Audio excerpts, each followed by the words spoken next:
Hello, wrestling fans, and welcome back to Wrestler Weekly Presents. I'm your host, Scottie Richardson. My co-host today is Reggie Richardson. That's right. We are the Brothers Richardson, tag team champions here in Wrestler Weekly. Not to be confused with the Briscoe brothers. That's right.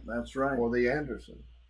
But we are still here in Jacksonville, Florida. I hope you enjoyed last week's episode where we just had a great time talking about the things that we grew up with. Mm-hmm. And we went through Reggie's collection last week of the wrestling action. But this week, we're still here, and we are talking about Mid-Atlantic Championship Wrestling. Now, I know what you're saying. Well, Scottie, you opened the season with Mid-Atlantic. You talked to David Chappell, the Mid-Atlantic Gateway. How could you ever top that? Well, today is not about really us, even though we're going to talk about our stories. We're going to celebrate the career of a man who was number one. Paul Jones. And yes, I am the king of the wrinkled t-shirts, but I just pulled this off the wall and out of a frame, so it's a little bit off kilter.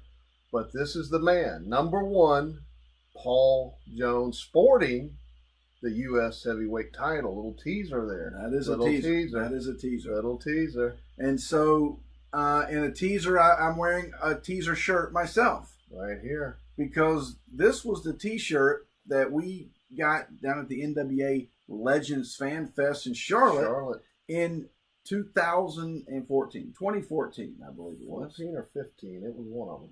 I think it's 14. I've got the program here. May have been 14. 14. Yeah. I've got the program. So here's what we're going to do. We're going to jump right into the show. We'll pay some bills and talk some commercials a little later. You know the drill. Where to find us: Twitter, Instagram, Facebook, YouTube at Wrestler Weekly. Shout out again to Mike Leotis from New Jersey. Really is superb with what he's doing on a daily basis with our hashtags. You know, Mike became a part of our Wrestler Weekly family and many months ago, and he is just tearing it up. Absolutely. He really is tearing it up. And so shout out to you, Mike. He's the glue. He is. Shout out to, really, we have a nucleus of great fans, from Bobby to Tom to Freddie, Tony. Sounded like you were going into the new edition song. You know, and I Ronnie, really, I could have. Ricky and Mike. I could have. But that's, you know, without you guys, you know, we wouldn't be here. Absolutely. And so one more thing before we get into it, because I keep getting these messages. And by the way, if you're on Twitter, hashtag SR is me, Scottie Richardson, hashtag RR, Reggie Richardson. And then if you see the ML, obviously that's Mr. Mike Leotis, who is tearing it up. Absolutely. And so here's the deal. We're not doing this for ratings or to compete with people. That is just not our MO. The way that this whole thing is formatted was really the way that Wrestler Weekly was formed October of 2016. And that is, we are just like you. We are fans. We are collectors. You know, people keep saying, you know, why don't you just do a podcast? Well, I can't show you my mags. I can tell you about them. It's not the same. No, it's like a visual. Yeah, visual. This is what we do. I mean, visual hobby. Let's put it that way. Absolutely, and we're comic book guys. We love comic book men. You know, I mean, the show, baseball cards, all of that. Yeah. So I mean, that's what we do. But we're going to kick off the show with this program because this program spawned everything you're going to see today on our show. Absolutely. And so this program is what we received at the NWA Legends Fan Fest. And just to show you, there's some autographs in here we're going to show you. Scrappy McGowan. And show Les as well. This is the guy from last episode that did published the magazines and things you're going to see today. And also last week, the Wrestling Action. Les was very instrumental. Yeah, we've talked about Les with David Chappell, and George talked about him, and we talked about him. So Les has had a great hand on season 2 here for Wrestler Weekly Presents. There's Scrappy with the world titles, NWA and WWF. Bob Backlund Ric Flair at the time. This was in the Omni in Atlanta. Huge match. And Scrappy told me personally that this was the first time that he remembered a referee holding both titles like this. Yeah. Some held them in a certain different manner, but to hold them like this pose, Scrappy was the first, which is our theme today, because number one, Paul Jones. Number one. Other things in this program signed: Tully Blanchard, J.J. Dillon. Here's one. Here's a great one. Ox Baker, who has passed, a true legend, one of our dad's favorites. And one of the greatest movies, action movies, Escape from New York, 1981. Yeah, let's give a shout out to our cousin, Tony Richardson, TR Superstar, former wrestler. He's recently retired from the sport, but Ox Baker was a tremendous influence on my dad, who was an influence on our cousin Tony, who got into the business. And then what else we got in this one? Lanny Poffo. We got the Kernodles. Don't forget this guy. Yep, Paul Mr. Jones on Paul the back. Jones. So we're going to talk about him extensively today. What else we got in here?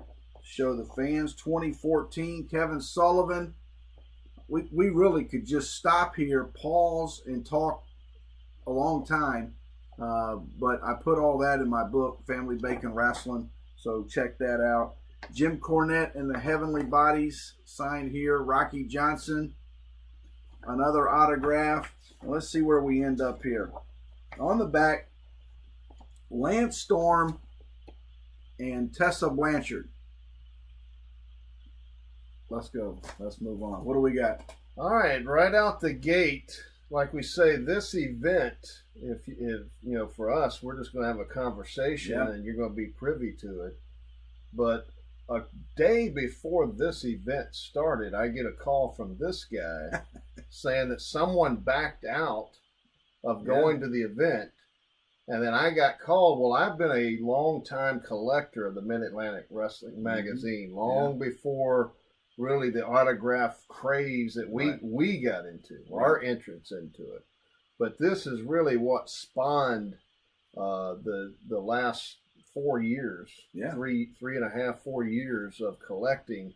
And it was really started with this mag, getting this signed by number one, Mr. Paul Jones, and the Masked Superstar. And why this is important, when we were in Lynchburg in 1981, one of the last storylines that we got to witness was the face turn of Masked Superstar. And prior to that, Paul Jones had been a heel. Right. And he had, one half of the tag belts and then gave half of his tag to Masked Superstar, which the belts went back to Snook and Stevens, and they had to rebeat them. And Superstar was a TV champion at the time. Yeah. And you can find that clip on YouTube. We might put a link to that. Okay. We'll do so that. People can watch what we're talking about. You can see it. But that was a little bit of history and memories for us. So this was an important program. And you could only get these. Why these are so special. Yeah. These were not sold at the stores or the newsstands. They were sold only at the events. Right. And so to find these is really very difficult. It's very hard to find because they didn't mass produce these. That's why they're valuable. And color to color, like we talked about last week, from the front cover to the back cover, which we have the great Ricky Steamboat with the Mid-Atlantic title, another teaser, another Easter egg there for some of you. But this is one of the ones that really led. I wanted to get this signed. Right. And then by getting this signed, and almost didn't get it signed, if you remember, you got 2 free autographs. Right. And I had something else, and I used one of his free autographs on Mr. Jones That's right. That's called an assist. That is an assist. And maybe an incentive. Maybe so. All right, we have here, this is, let's see if I can get the volume, I believe number 2, issue 1, if I'm not correct. We can go back. Yeah, David and Dick from Mid-Atlantic. They will know. They'll let us know if we're but wrong. I know it's a number 1, but I believe it's of the second season, but it could be of the first, but I think it's got to be second. Number 2, volume 2, number 1. And look at the stars on here. Ric Flair at a young age signed. Rufus R. Jones, who was a big guy in that. And speaking of him, he is on the back cover. Freight Train Jones was his name. Ole Anderson, who I believe, yes, he did sign it in blue. Ken Patera, that we talked about last week's episode on his influence, very popular in the area. Wahoo McDaniel, Johnny Valentine, that was going to be a champion and had the plane crash that Ric Flair was in that broke his back, the historic event. And right here, signed Mr. Paul Jones, number 1. Yep. Just iconic. He was the big star in this area for a long time. 75, 76, 77 era. He was the main baby face. Yeah, and it's almost sad, and I've talked about this a few times on Twitter conversations with our friends and followers and fans. It's almost sad that people, when you start talking about Paul Jones, they just remember the ruffled shirt, mustache, manager, the hat, the cowboy hat, managing with the cane and the whole deal, and he was great. Don't get me wrong, he was great. The feud with Jimmy Valiant and all that was great. He was so much more. Oh, he was unbelievable in the 70s.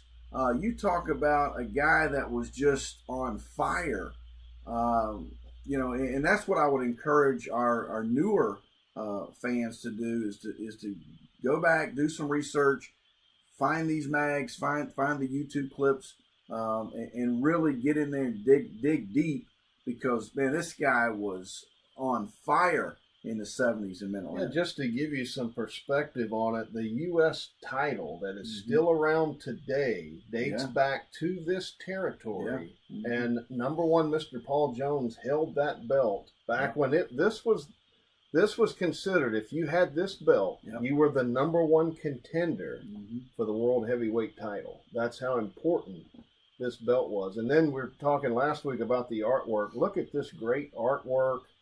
U.S. champion and signed. And remember the athletic shirt he would wear to the ring, zip up, the old zip up, looked like Steve Austin style jogging outfit for the time. Not the Stone Cold Steve Not Austin, the Stone Cold, the $6 million man Steve Austin from the 70s. Yeah, we have a filter, and the filter's always the 70s. So that's all, just to help you out. So that's that one. And then we have this iconic one from Volume 1. This was the last issue in Volume 1, number 4. And again, these were only sold at the events. But look at the artwork on this, and look at a young Ric Flair. And we talked about it last week, about guys being influenced by superstar Billy Graham. Look at the glasses. And I'll give you a little fun fact. Billy Graham, Wayne Coleman, told me directly that the first time Ric Flair dyed his hair was done by his wife in his house. Right. And that would have been right around this time, right before this period. Obviously, this is a drawing, but right around this period. And he was the Mid-Atlantic champion, and that's when he made the change. So the influence of Billy Graham can still be seen throughout wrestling lore. But the back, and let's not forget Mr. Paul Jones here, signed with the television title. Ole Anderson has signed this. This is Gene, Wahoo, and Johnny Valentine, the great legend. And then the guys on the back, you got Rufus Jones. We won't go through them all. Dusty. I believe this is Lanny Poffo. We have Can you open it up and see, will it open up just to give the fans that full view with the artwork? Yeah, there we go. Look at that. Yeah, that's awesome. And all of its regalia, all of its glory there. Yeah, but that would be look good framed that way. Absolutely. Absolutely. And then let's not forget this guy. Blackjack Mulligan and Paul Jones had a great feud during this time.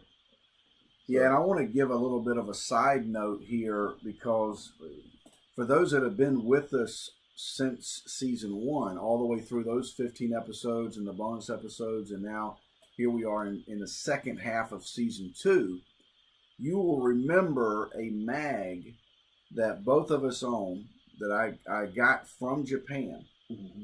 And in season 1, I showed that mag, and it's with Ric Flair with one half of the World Tag Belts when he was with Greg Valentine.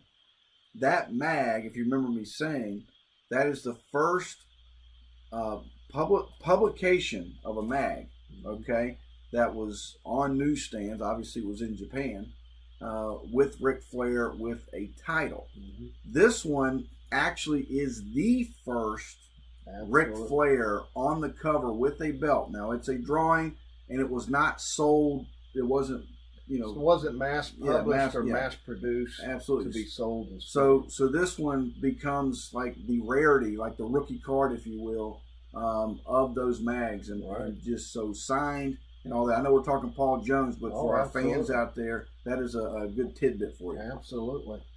This next one is, we're getting into what are probably my favorite pieces of memorabilia, just because of what they represent, what's on them, the artwork, combining wrestling, artwork, magazine collecting. You like a lot of different collections coming together, autographs. You got like 4 or 5 things into one. But I absolutely love this one here. Yeah. This is Volume 2, Number 2. And you've got the World Tag Team Champions. You got the artwork there with Ole and Gene. You've got the Mid-Atlantic Champion right here. It's got the states behind him. Ric Flair has signed this. You've got the map of the America, U.S. right here with Blackjack Mulligan as the U.S. champion. Yeah. And then inside the TV box is Paul Jones as the television champion. Wasn't which this belt would go on to be in NWA and WCW, and it carried on for a long time. But this was right in the wheelhouse of the mid-'70s, and Paul Jones ruled the airways as the TV champion. So just a really rare book. And on the back, the Great American Dream, Dusty Rhodes, even though he wasn't really in the Mid-Atlantic area, but never a bad promotional idea to put Big Dust could Dusty sell on the cover. Some program. Absolutely. And then we got a great poster of Rufus. Big Rufus. Rufus R. Freight Train Jones with his freight train gimmick. He was, a little bit of comic relief even back for those times. Yeah. You got to have those type of guys for the kids. Yeah. But just a great mag. And this is actually technically, and I'll say that, the first issue of the Mid-Atlantic magazine. Right. And this thing is absolutely mint fresh. And I got this again from Les Thatcher, old new stock. So if you know what that phrase means, he found a box of these in a warehouse, and it is mint as the day it came off the press. Unbelievable. And wore the shirt last week of the great Andre the Giant, and he has the documentary coming out on HBO that's going to be fantastic. Oh, no doubt. So don't forget to check that out. But Paul Jones has signed this. Unfortunately, didn't have it when the big Chief Wahoo McDaniel was around, but another legend. And speaking of the devil, in the middle, the poster of Mr. Number 1, Paul Jones. Just soak that in. Yeah. That speaks to me of Mid-Atlantic wrestling. Yeah, I've got to find out how I can get one of those jackets reproduced. Absolutely. That would look fantastic with a logo of some sort on it. Yeah, because I would open season 3, the opening show with that jacket, and just a muff and waft of chest hair. Now, choking you. Last week, Reggie told you about the Superstar Billy Graham poster, and I have the mag but not signed, and Superstar Billy Graham signed it for Reggie. But one of the key pieces that in my collection is when Paul signed that poster for me. Absolutely. And so season 3, we'll check out some posters and those kinds of things, 8x10s and posters. Absolutely. That's all in season 3. So stick with us and you'll check those out. All right, this one's another super rare. I think it's even more rare than the one we just showed because this is the very first Mid-Atlantic magazine before it went to this look of the artwork. This was like the first mock trial run of this. Almost like a comic book fans would know it as a number 0. As a number 0. Yeah. And we will show the inside of this as well. But this is number 1, Paul Jones. Shows you how big a star. Now we're talking about a roster with Blackjack Mulligan, Johnny Valentine, Ric Flair, Wahoo McDaniel, and the guy that is getting the first cover is number 1, Paul Jones. And signed it here in the silver Sharpie. And just to show you what we're talking about right here, the cover is a little fragile, but Wrestler of the Year, Mr. Paul Jones. Looks like a guy we know, Jeremy Lentz. Little shout out to Lentz. Right, the big Lentz. And then on the back, signed another one of my favorite guys on a 10-speed.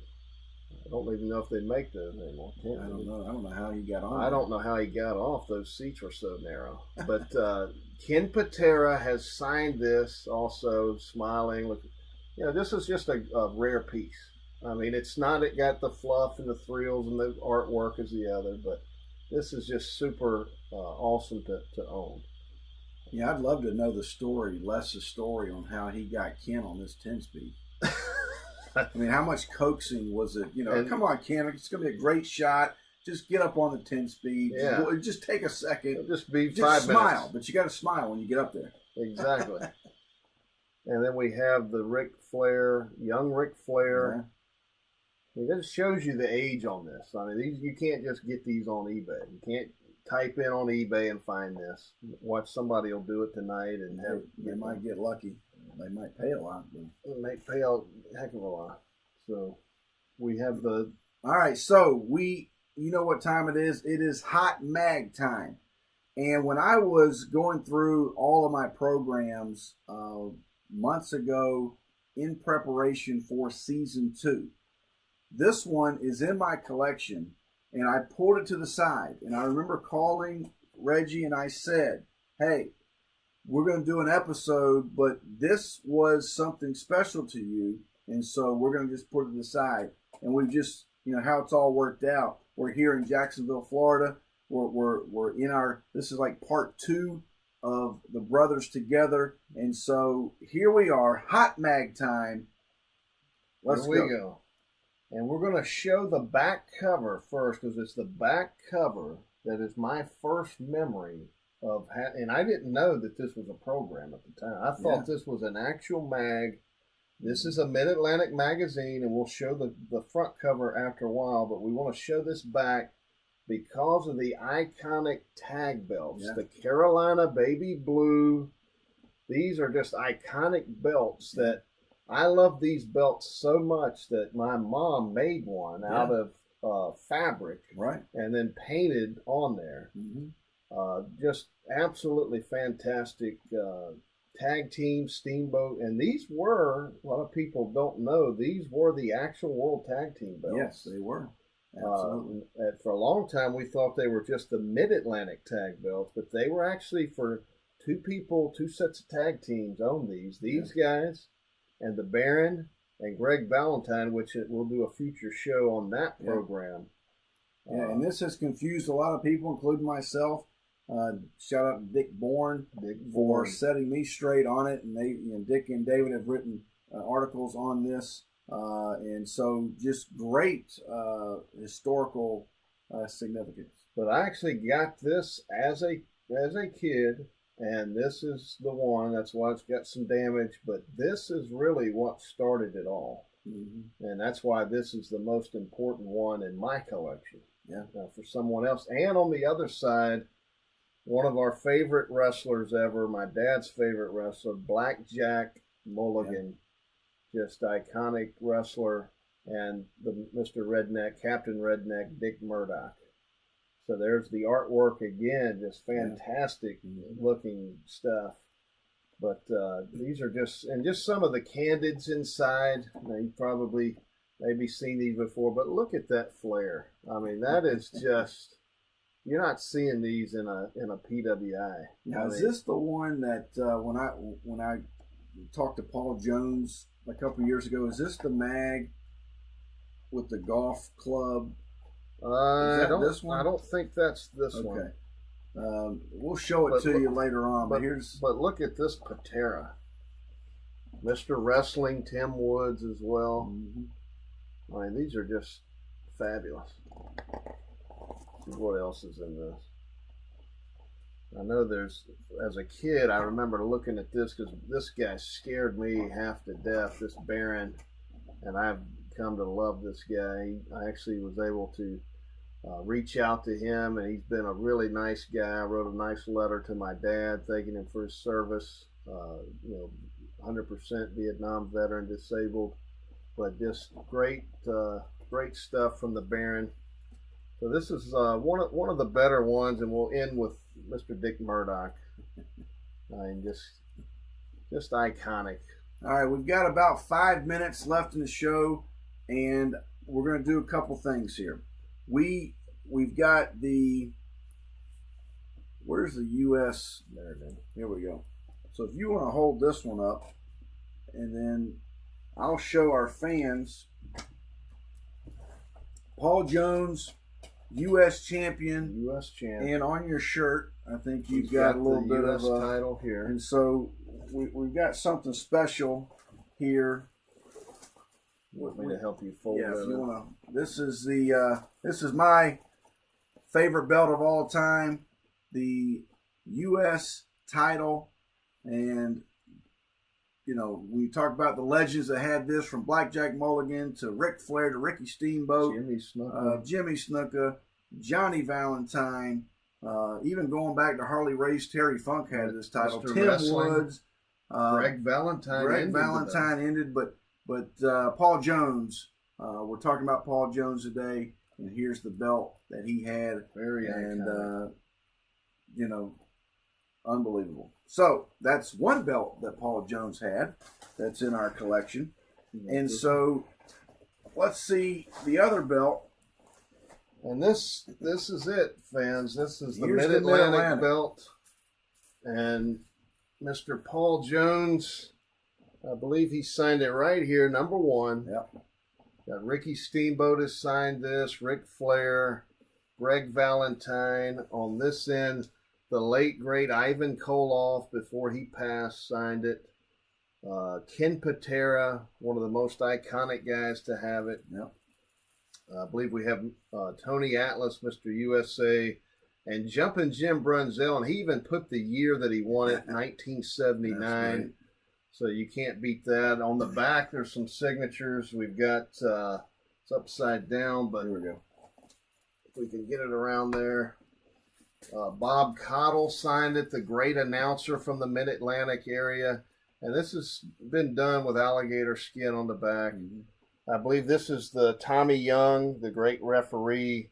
Or here's Tommy Young. And then Bill Apter. Yeah. Without Mr. Bill Apter, we want to say thank you for all of the magazines that you shaped our childhood with. And I failed to mention, there's a couple signatures on this title. I think that's right. There's is that Ric Flair? Ric Flair and Ricky Steamboat. Up and down, yes. Ric Flair and Ricky Steamboat.